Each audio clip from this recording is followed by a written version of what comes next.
السلام عليكم ورحمة الله. مرحبا بكم في فيديو جديد على قناة شيوة تسنيم. اليوم ان شاء الله غادي نشارك معكم البقلاوة بالكاوكاو. كتجي سهلة وسريعة وكتعطي واحد الكمية كتيرة. غادي نخليكم مع المقادير وطريقة التحضير. غادي ناخذ واحد القصرية، غادي نضيفو 3 زلايف ديال الفورس نوعية جيدة، ما يعادل 750 غرام ديال الطحين اللي كنغربلوها.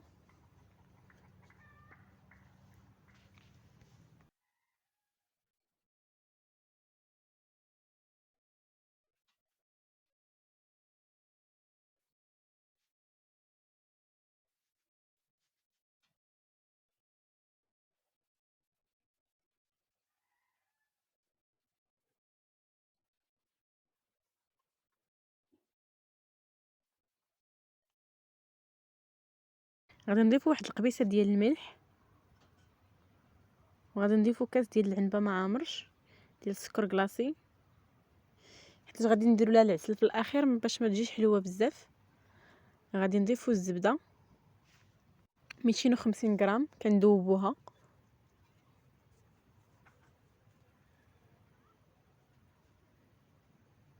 غادي نحاولوا نرملوها مع الطحين.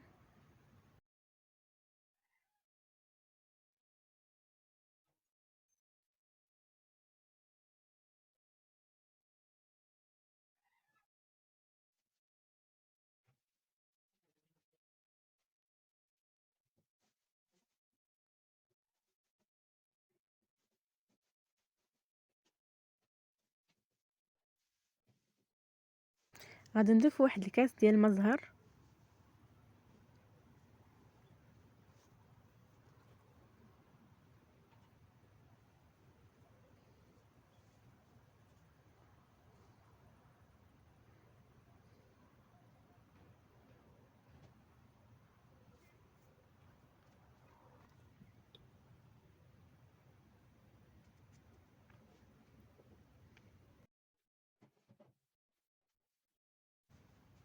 وغادي نجمعو بالماء كيف كتشوفوا. ضفت الكاس الاول،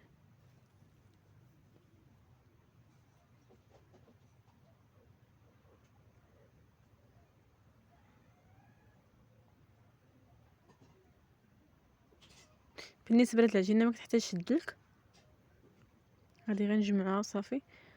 غادي نضيف نص كاس ديال العنبه ديال الماء،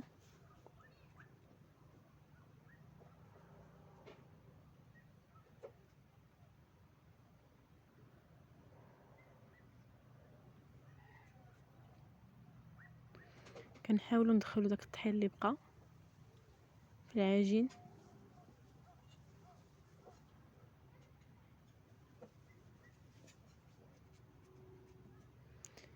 انا كيف كتشوفوا قسمتها على جوج. غادي نديروها في واحد البلاستيكه، غادي نخلوها ترتاح، وغادي ناخدو كيلو ديال الكاوكاو اللي كنكونوا محمرينو مهرمشينو بهذه الطريقه. عندنا كاس ديال المزهر، عندنا كاس ديال السكر كلاصي، وعندنا معلقه كبيره ديال القرفه، وعندنا تقريبا واحد 2 المعالق ديال الزبده اللي كنكونوا مذوبينها. غادي نضيفو الكاوكاو اللي كيكون مهرمش بهذه الطريقه، ما تيكونش رقيق بزاف وما كيبقاوش، وما تخليوش غليظ بزاف باش ما يبقاش باش ما يخرجناش في العجين. غادي نضيفو القرفه والسكر كلاصي،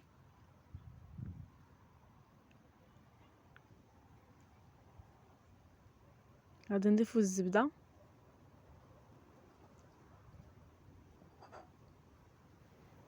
غادي نحاولوا نخلطوا المكونات مع بعضياتها.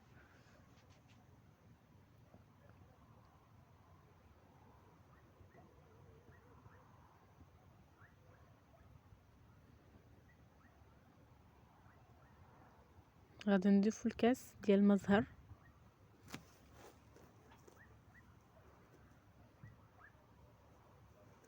وحنا كنخلطوا غادي نخلطوا من جميع الجهات باش ما تبقى حتى شي جهه ما فيهاش مزهر. كيف كتشوفوا بدات كتجمع بهذا الشكل.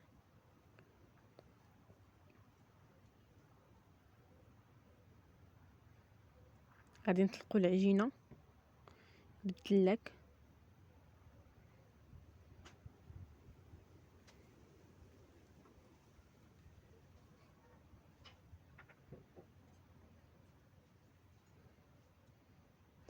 بعد ما طلقناها غادي ناخذ واحد الطاوه ديال الفرن وغادي نعبروا عليها العجينه، وغادي نقطعوا دوك الجوانب اللي بقاو.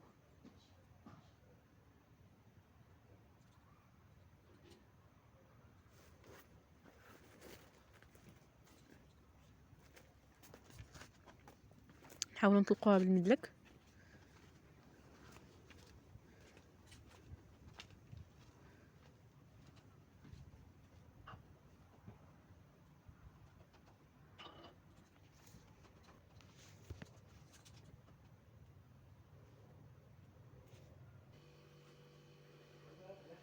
غادي نضيف الطبقه ديال الكاوكاو وما زهر.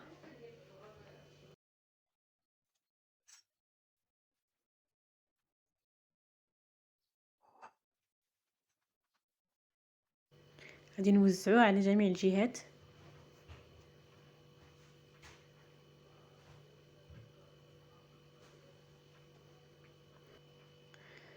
غادي نحاولوا نوزعوا على جميع الجوانب،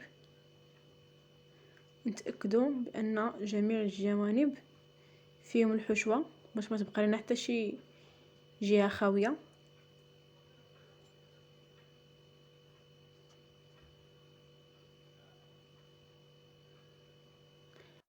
هنا بعد ما سرحتها على جميع الجوانب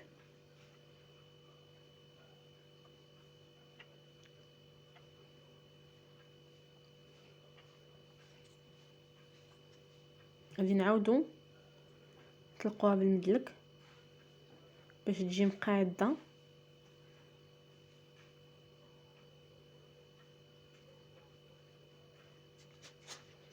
وغادي نكونوا طلقنا العجينه الاخرى.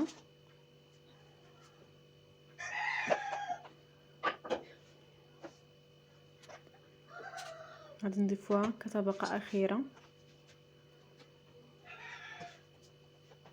يمكن لكم تعوضوا الكاوكاو بالزنجلان او يمكن لكم تعوضوه باللوز.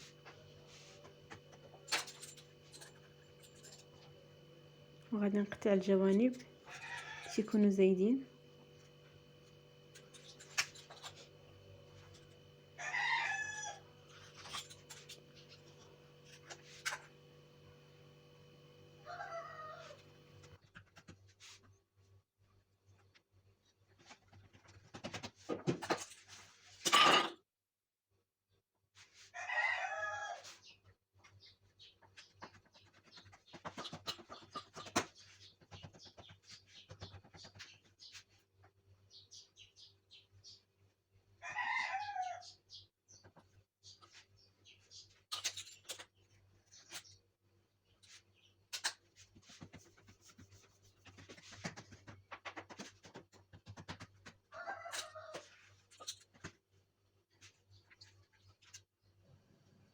غادي ناخذ واحد الموس وغادي نقطعوها على شكل مربعات صغار.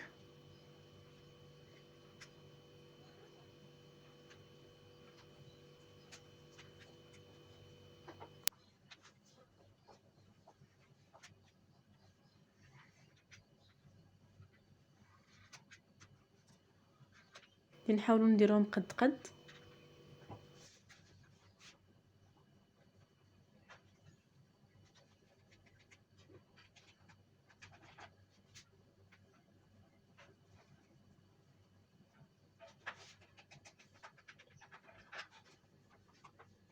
هنا بعد ما قطعناهم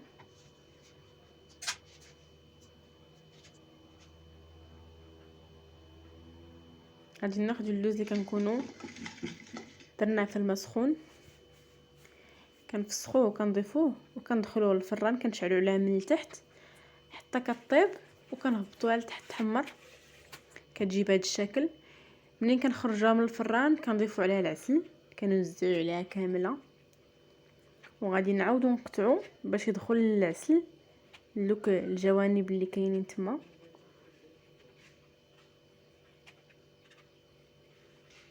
وتجي حتى التقطيعه باينه. غادي نخلوها بحال دابا الا درناها من الصباح نخلوها حتى العشيه، او الا درناها في العشيه نخلوها تبات ليله كامله حتى تشرب داك العسل ديالها.